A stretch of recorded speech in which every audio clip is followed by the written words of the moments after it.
of the Coen Brothers? Richard, what do you know of the Coen Brothers? One of them did a thing on The Evil Dead. I'm so proud that that's the first thing that you said. And they made some other films. Correct. They're Fargo, aren't they? Yes. Yeah, the film. I think they were like executive producers on the TV show, but they did the original film. And looking at the list, some other films that I think I've seen.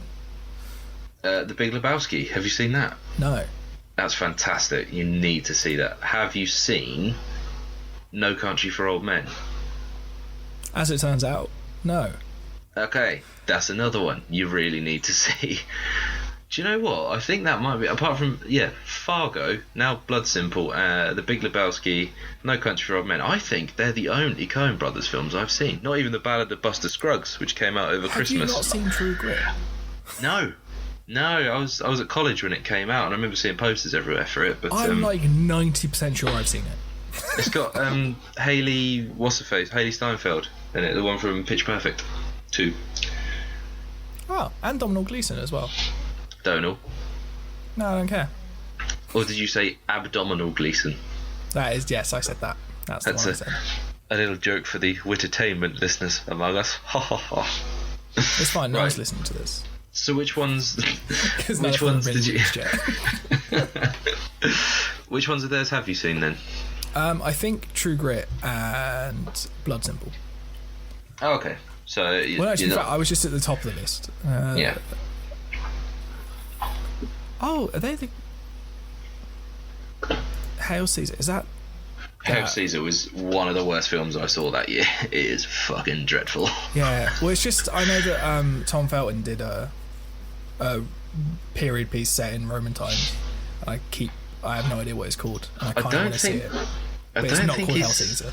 No, that's got. But they did Burn After Reading. Oh, yeah, that was good. I enjoyed that. I've not seen that. I know that Brad Pitt gets shot in it. He comes out of a wardrobe and George Clooney shoots him in the face, I think.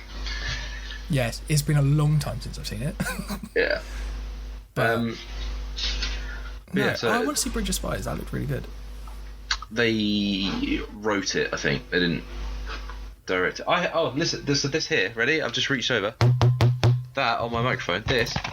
That is a DVD of Bridge of Spies.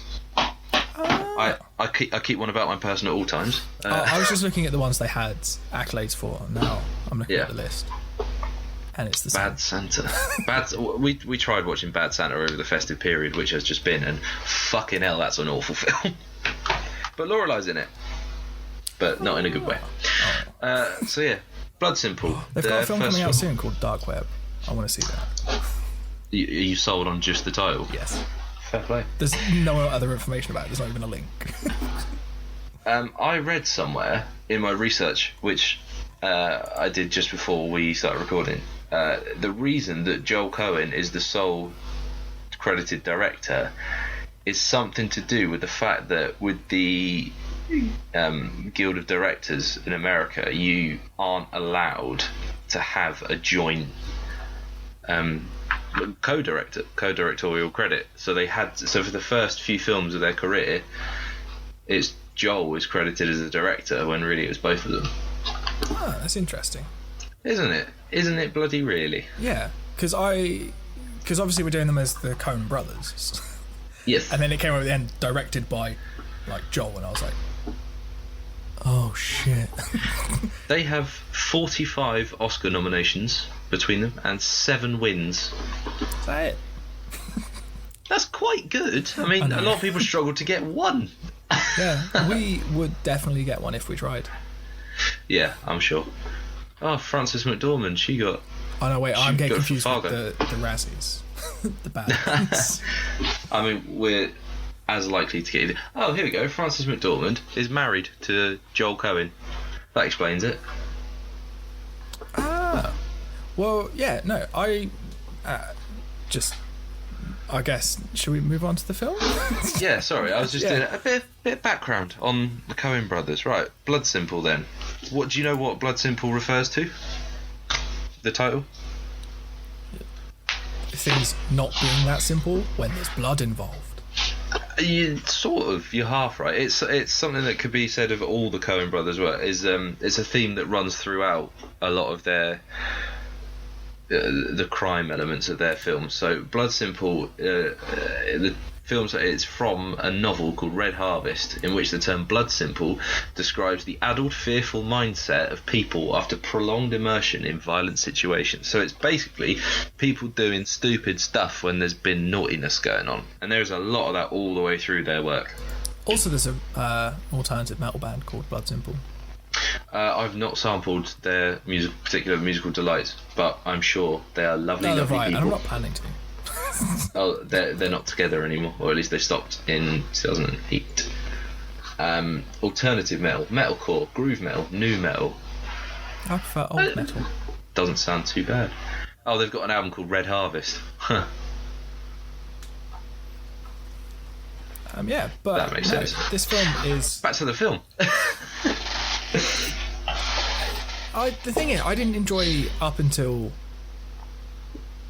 there was like the first sort of, I think, 20 minutes of the film. I was just like, could not give a fuck. Yeah, it really takes a long time to get going. Yeah, because there's a lot of like, okay, cool. Yep, well done. You did the sex. And it's just like, I guess it's because you'll just introduce them straight away, and it's just like, and they're talking about like her bad marriage. I was like, they're gonna bang, and then they did, and I was like, this film is going to be predictable. I'd say it isn't predictable though. But at the start, it very much is. But towards the end, I was like, oh shit, I don't know what's gonna happen, which is quite nice. Yeah. So Ray and Abby are having an affair. It seems like it's not really an affair. It's they have. Well, it turns into an affair, but they bang once and then pretty much get caught straight away. So they're bad at it. Yeah. And obviously, Ray works husband, for her husband as well. Yes, in the bar. Who's he's the manager of the bar in an unnamed Texas town, apparently. So the bar manager, Marty, hires a private detective, Visser, to follow his wife and find out what's going on. And they find out that he finds out that she's having an affair.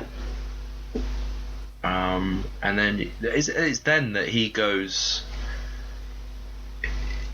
around in the morning, doesn't he? Yeah, and he goes to kidnap breaks her. into he tries to kidnap her, and it all goes wrong. There was a shot in that sequence where the two of them are coming out the house, and then all of a sudden you see the camera from the other side of the pavement, just really low down, just above the ground, rushing towards them, and that is straight out of Evil Dead. It is the first shot of Evil Dead is done in that way. So that's something he's learned from Sam Raimi from his time working on Evil Dead, and I very much enjoyed spotting that because I love Evil Dead. Yeah, that's the dog being there, isn't it? For that shot. Yeah. It's from the dog's point of view. But then, yeah, obviously he fails to kidnap his wife. I really enjoyed that sequence, actually. It's really good. So that he gets in his car. To be fair, it's that scene where the film starts to get more interesting. Yeah, because everything definitely. up to that point, you're like, oh, cool, she's having an affair. He knows. Someone's going to get murdered. Even on pages where, like, you know, it describes what happens in the film, the first 20 minutes is about 5 lines long, and then the rest of the film is a good few paragraphs. So even on like the Wikia, which is, you know, made by Fandom, so people who like the film, they skip this bit. Yeah. But I really enjoyed the part where Marty tries to drive away, so he gets in the car, drives off to the right of the frame, and then it just it cuts to Ray just being like, oh, I can't wait to see his face when he realises that's a dead end. That's really funny. He just has to hoof it back through, just like Also, I did really enjoy that. Is that dog so well trained that he opens the car door and it just jumps in through the back window? Yeah, I know. That's insane. I was like, dogs don't do that. Clearly that dog did do that. If you don't have that dog on lead, it's gone. And from then on, it's the Coens do this really well. Is one act of violence begets another bad mistake, a misinformed misunderstanding, which begets another one, and it just rolls on into this big byway of backwardsness. Yeah, it's just like they've made one, like, their mistake is sleeping together, and then it just like it spirals out of control fairly quickly. Within about an hour and a half, Yeah, everything goes to shit. So then Visser goes and Marty hires Visser. He says, "I'll give you 10 grand to go and kill Ray."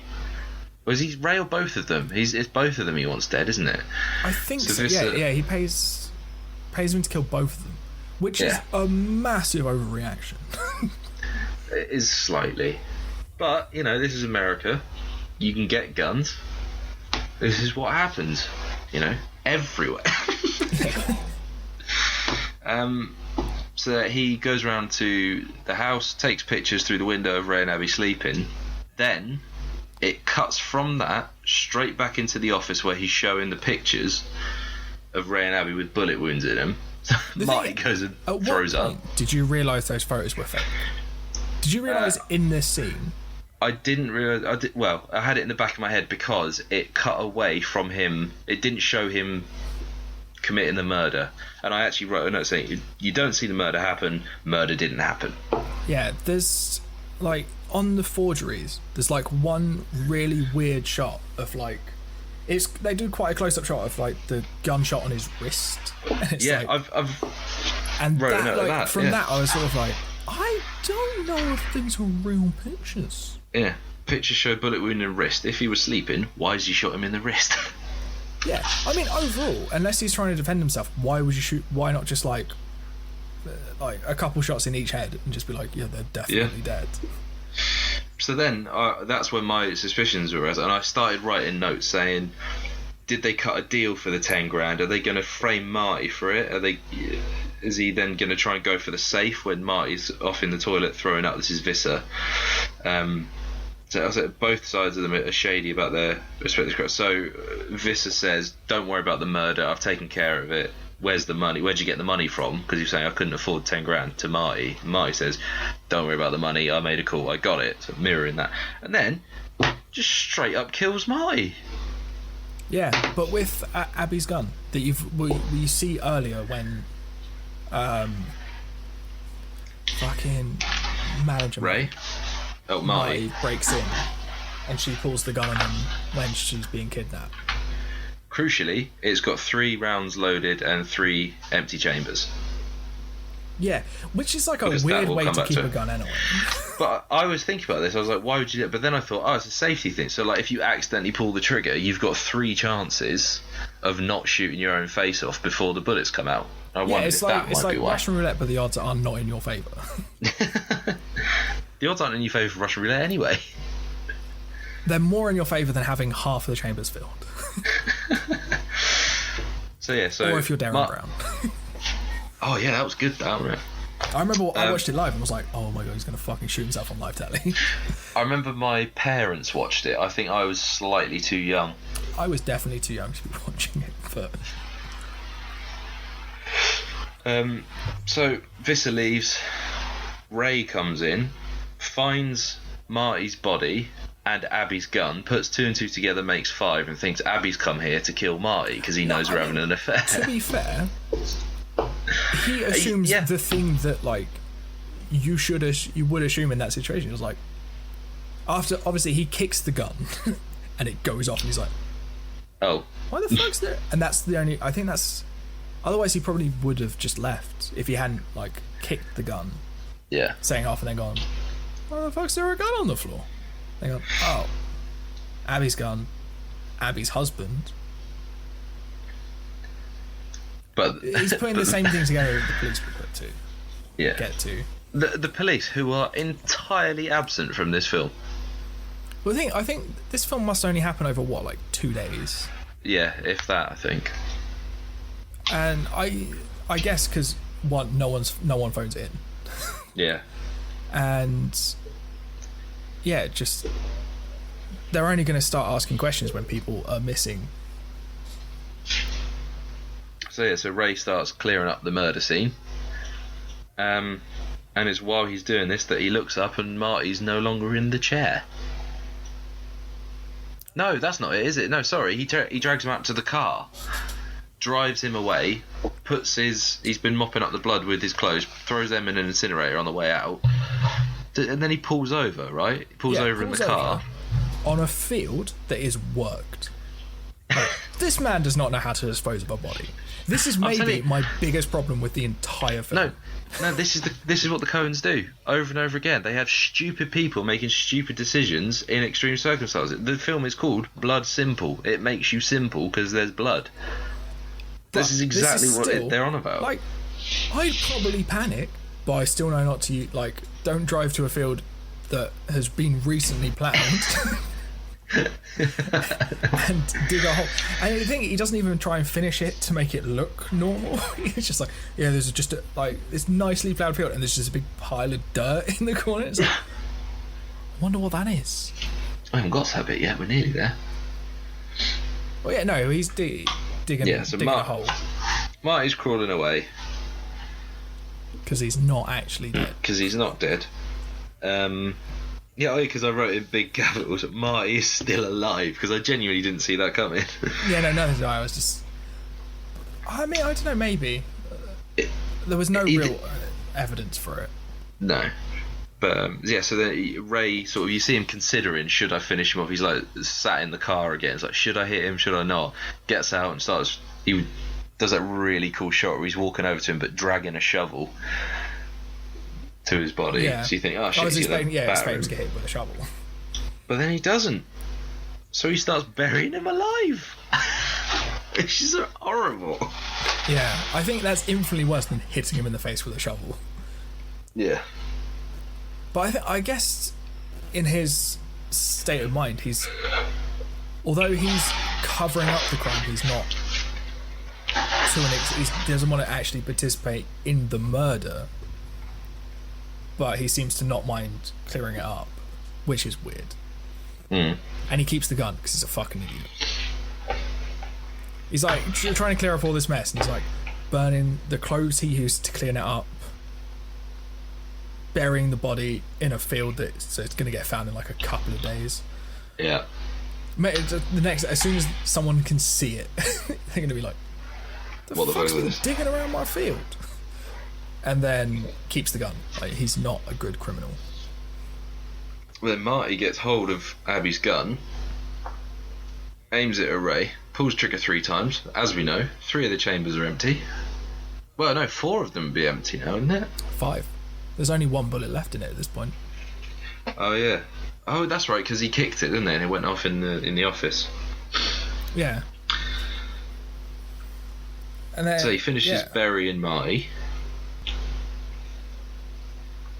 Oh, that's it. And then Visser, he's trying to have a cigarette, and he realises he's left his lighter in the bloody office. Ugh. Yeah. I think this is maybe my favourite, because you see a shot of the lighter... underneath the dead fish. Yeah, underneath the fish when Ray's clearing up. Yeah. And then it was just like, huh, if he sees that lighter, he's going to know, but he doesn't. So then this... My man doesn't move the fish. And this leads to the bio. But so Marty thinks that Maurice, who's one of the barmen, stole the money from the safe. Ray thinks that Abby killed Marty, and Abby thinks that Ray killed Marty because he goes to have a chat with her, and they have a discussion without saying in so many words. They both come away thinking the other has killed Marty. Yeah, it's just a hot hash pot of like people thinking what other people have done crimes. Yeah. And yeah, so Visser, like, I like the bit where Visser turns up and like sees Marty's not there. Which the thing is, that could have happened anyway, because he didn't kill him. And he's just like, where's the dead guy? Fuck. Who's been here? Obviously, just Ray. But so then Visser just leaves, and he's just like, "What the fuck?" I'm out. But I think the next interaction between Ray and Abby is good. Because Ray's like... Because Abby's worried about Marty? I can't remember why it comes up. Well, I think she's feeling worried and feeling guilt because she has the dream, doesn't she? Yes. Forgot about the dream. So I think she's just got a guilty conscience and is worried about what's going to happen. So she thought that Marty refused to pay Ray, so Ray goes in to get the money out of the safe and obviously, gets into a fight with Marty and then kills her. Yeah. And then Ray's like, "Nah, bitch, it was your gun at the bar." Yeah, and he's just like, "I cleaned up your mess." And she's just like, "The fuck are you talking about? I haven't done anything." And then it's just... A clusterfuck. And then Abby gets the gun back. I say it's the murder weapon now.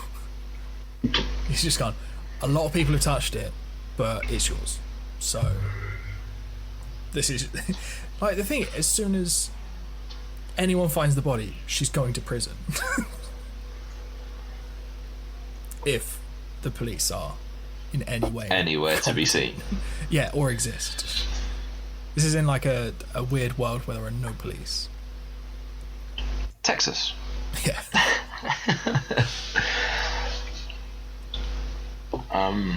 Yeah, because I found this bit quite tricky. He's still in the office when because they go back.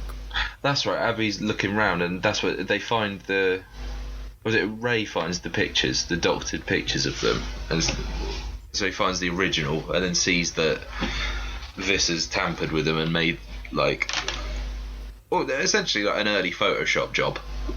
Yeah. It's weird because this bit gets kind of confusing. I got completely lost here and thought, do you know what? I'm going to get completely lost in this, and then eventually it will resolve itself into a cool sequence. Because Abby turns up. Yeah. And it's just like, what the fuck's happening here? And then Ray turns up, and all the time Viss is just there like, "Could you guys just I'm just trying to get away with murder here. Could you please?" Could you just fuck off? Yeah. But then he follows Ray out, doesn't he? Yeah, he follows Ray to Abby's apartment. Yeah, because it is Ray Ray finds the photos, and Viss is like, "I've been rumbled." Yeah. So, fuck this shit, I'm out. Yeah. And then he's just like, "Oh, I'm being followed. I better lead him back to Abby's. My girlfriend." I say girlfriend, they've slept together once, and 2 days later, they're real fucked. Oh, that's it, because Ray's already at the apartment when Abby walks in, because he stood by the window, isn't he? So she turns the light on, and he's like, "Turn it off. Turn that light off. Someone's watching." And and you just see it from you just see the scope, down the scope. Yeah. And then the light goes off, and it's like, "Oh, I guess they've probably moved because I can't see them," but they haven't because they're idiots. And then Ray gets fucking shot to fuck. Yeah, it's weird because she's just like, "I don't understand. You're being so crazy." Turns the light, and he just gets shot, and it's like, oh, that's why. Oh, I see. Again, people being stupid in the presence of violence is brilliant. Yeah. So that Visser makes his way into the apartment. But at this point, finishes off Ray. She still thinks that it's Marty. It's Marty, yeah, because she's not seen him, so she just assumes it's Marty. The only person who knows about Visser is Marty, and he's been taken care of by Visser and Ray. Oh yeah, Ray didn't even know about Visser, did he? No. Oh my god, that's amazing. He's just assuming that someone's fucking with them. I say fucking with them, killing people. Yeah. But he's just assuming that there is another person involved. And I'm imagining he would have killed Abby, and if he hadn't been shot through the chest because she turned a light on. But so she thinks Marty's killed him because he slept with her. And then she's just like, "Well, I guess there's no going back." Because then Visser sneaks in, smashes Ray's head in with a piggy bank just to make sure he's dead. I mean, he has a form for not leaving people dead. That is true. Because to be fair, actually, as far as Visser knows, Marty's still alive. Oh God. Maybe he. Oh my God. All right, maybe he thought Ray was Marty. What, Visser? Yeah. Well, why would he though? He had a scope on him. He could see it wasn't him, and they don't look that alike. Yeah. So Visser gets into the apartment, and starts chasing. It turns into a horror film here because she's the final. She adheres to the final girl. Well, parts of it anyway. The final girl theory. The most that part, there's that scene that's incredible. She runs into the bathroom. He manages to break into the bathroom after her. She's completely disappeared. And she's on the fire escape, isn't she? Well, she just climbed into the window next door, isn't it? Yeah. I got confused. I was like, I don't know where you are. I know there's a window between you. She climbs into the window next door, the apartment next door. He is leaning out on the windowsill, leaving a hand exposed. That's it. He then starts reaching around to the next window. So she grabs his hand, slams the window down there, and then stabs him, trapping his hand to the windowsill. That bit was fucking horrible because she slightly twists the blade as she does it, doesn't she? Yeah. Oh god, it made me feel weird. I felt really funny watching that. Yeah, it was very visceral. I loved it. So she's thinking, oh fuck, now what? Because he sort of he starts basically wearing the building, is the way I thought of it. Because then he shoots through the wall, and she doesn't move. And just stands there. Well, she's none of the bullets hit. She's at this point sort of she's not sat down yet. Not quite. But the thing I don't understand about this bit is... Go on. Why... Because the window's still there. Rather than punching his way through a wall to reach round to get the knife, why doesn't his hand's already on the window? Could just lift it up and pull the knife out. See, this is the genius of calling your film Blood Simple, is that you can write off any sort of logical thinking by saying, look, he's in a strange situation where he's been stabbed, he's not thinking straight, so he just decides to go through the wall. It's where I kind of would have wanted him to get stuck and just be like, well, I guess I live here now. So then she goes back round and goes back into her flat, is that right? And picks up her gun, which is on the desk. Yeah, and then she just sort of waits outside. That's when she slides down the wall, sits on the floor, and then he sees that he's freed himself and is making his way back around. So she just fires through the door and hits him. She then says, "I'm not afraid of you, Marty." Visser, bleeding all over the place, just starts laughing and says, "Well, if I see him, I'll give him the message." And then she's like, "Oh shit, it's not Marty!" And that's where the film ends. Yeah, it's mad. I loved it. I loved that ending. Yeah, apart from the first 10-15 minutes, this film is cool. Yeah. You have to work through the first few minutes, but Jesus Christ, it was worth it. I really enjoyed it. The first few minutes make you think that the whole film's going to be sort of quite slow and quite tropey and easy to follow and quite predictable, to the point that after the first 15 minutes I was like, I'm fairly certain I can guess how this film's going to end. But I thought at the end it was just going to be one of the couple is dead. Yeah. To be fair, I was right in a way. I just didn't know how they'd get there. But just think about how complicated that is, right, to watch, right? Then think, someone's written this. They wrote this. How complicated have they made it? But it's almost it's a farce, isn't it? It's a farce with blood and guts. Yeah. And killings and live burials and extortion and affairs and all sorts. I really, really liked it. I liked it a lot more than I thought, because like you, I was a bit like, this is a bit dry, it's a bit difficult to get through. And then from the point when Marty shows up on the doorstep and gets kicked in the nuts and throws up, it just goes, it's just one thing after another, and it's, I loved it. I really, really liked it. And the way more than I thought. A little part of me wants just like a short or something, just to be and this is everyone being arrested, and it's just Andy because she's the only one who left. Yeah. Her and what's his name, the barman, Maurice. Because he doesn't die, does he? Yeah, for someone who seemed to be touted to have like quite a big part in this story, very little screen time. Yeah, he's not in it much. But yeah, no, I really liked it. What do you reckon? I really enjoyed it. It was it turned not out, counting the first few minutes. Yeah. Yeah, it turned out a lot. Oh dear. Sorry, someone just went bang. Anyway. Because I have a feeling there's probably going to come a point that one of us doesn't like a film enough to just stop watching it. I feel like that is something that is possible and a fair outcome. I mean, just what with these? Yeah, with like one of the films that we are going to cover. Yeah, I guess to be fair, we got some good ones coming up, but there's some that I'm not sure about. Partly because I've not seen it. I realise I have actually seen. There's one that I watched over Christmas that I forgot was coming up for this, but I don't mind. That's cool. It's fine. Some of them are like that happens with co-pilots all the time, so it's fine. Yeah. Okay, well, cool. I think that wraps up for the Coen Brothers Blood Simple. So yeah, I think we'll give this a yes. Well done. You can carry on and make other films. Yeah, I mean, we're not going to stop them now. No. Like this film came out in what, 1984? Yeah. I mean, you want to see Dark Web, so. Yeah, exactly. Yeah. No, keep making films, make Dark Web, and I will watch that. Have a go at a Star Wars. That's what I'd like. Coen Brother directed Star Wars. Okay. That'd be cool. They could do a short, like not a short, like a Star Wars story. Yeah, with just like some other characters and. Speaking of which, show me Ray's parents. Just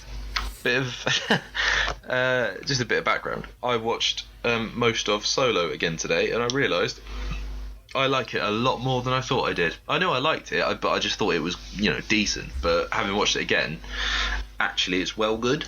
Well, if you ignore the fact it's Han Solo, it's just a good heist movie set in a Star Wars film, like set in the Star Wars universe, which is good Western anyway. As well. Yeah. And then also you get like the little background of like Han accidentally sort of funding the Alliance, like the Rebel Alliance, before they're the Rebel Alliance. And also you got to see Warwick Davis's face in a Star Wars film. That happens in Phantom Menace. It does, but I don't count that as a Star Wars film. I mean, to be fair, I know you have a love affair with Episode 2, so. Well, this is. Oh, that's it. We've had Christmas, haven't we? And have we made mention of this? That I got yet another copy of Attack of the Clones from you. Yeah.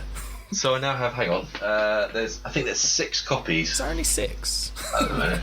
It feels like it should be more. It does, doesn't it? Didn't you get rid of some though? At some point. No, I don't think, because I had the option of throwing out, because I was getting rid of a load of DVDs, and I found them. I was like, well, I can't throw these away. It's just too funny. Yeah. Eventually, I want you to have just a bookshelf full of Attack of the Clones, and then just anyone who comes out, you have to explain it. Just like, my friend is a cunt. Just keeps buying me the same film. Oh, I got a message from you. It's a weird tradition, isn't it? And I was just like, you thought I forgot. Our next co-directors. Well, the next podcast you will hear from us is a co-pilots. Yes. Which will be, I think, Dollhouse and The Handmaid's Tale. I don't think it is. No, fucking I think it's Atypical and Friends from College, which actually I think is one of the best episodes we ever did, because we really got into it on that one. Oh no, to be fair, I was thinking from when this episode's released, not recorded. Yeah, that's still right. So this one is released on this. Is it? Hang on. Oh no, you're right. Sorry, I've got that completely wrong. So the next one is actually going to be The Affair in the Sinner on Coen. Yeah, which I can actually. This is gonna get like a lot of getting ahead from. Crossover. The Sinner is really good. I've seen that one. I don't know about The Affair. But yeah, The Sinner's good. But yeah, so that's the next one from the co-pilots. The next co-directors, though, we're going big on our next one. Big old Spielbo, innit? Steven Spielberg. Yeah. Christ, he's had a long career. I didn't realise that he started in 1971. Well, that's his first feature film, so I think I think he's made a few shorts beforehand. But yeah, we'll get into his first feature film on the next episode of Co-Directors Podcast. Yeah, we will. Excellent. There's going to be a lot talking about Spielberg. Because if we go through the list of films he's done and just go, so what have you watched? That's going to take like an hour. Yeah, I don't mind. I'm quite happy. I was actually thinking recently I need to watch more Spielberg films because I've not actually seen that many. But yeah, we'll get into that on the next episode. I'm looking forward to episode 20. Can't wait to talk about Peter Jackson. Oh my God. The films that he's done that I've watched. Oh Jesus, that's going to take some time. When's that coming out? Is that October? Yeah. I can't even think. I'll be married by then. Oh shit. Oh, probably not when we record it. Probably not. Because there's gonna be a point somewhere in this year that we're gonna have to record a lot to cover your fucking wedding shit. And then I'm away because we're going to Rome, and then we'll have to do a weekend of just recording, which will be fun. Yeah, no, it will be. Anyway, this is all admin stuff that you don't need to hear, so we'll say thank you. The Thank you, and what's the word? I'm pretty sure the website's done. Do you know now, if they've got to the third episode, they know where the website is? Or that's how very to get true. It. Just Google us. Google us, it's fine. Right. Well, cheers, and yeah, we'll see you later. We'll get better at these outros. It sounds like you keep forgetting the word for goodbye. No, what's the see you? No, Alfie. No. Oh, fuck it. Never mind. See you later. Bye. Bye.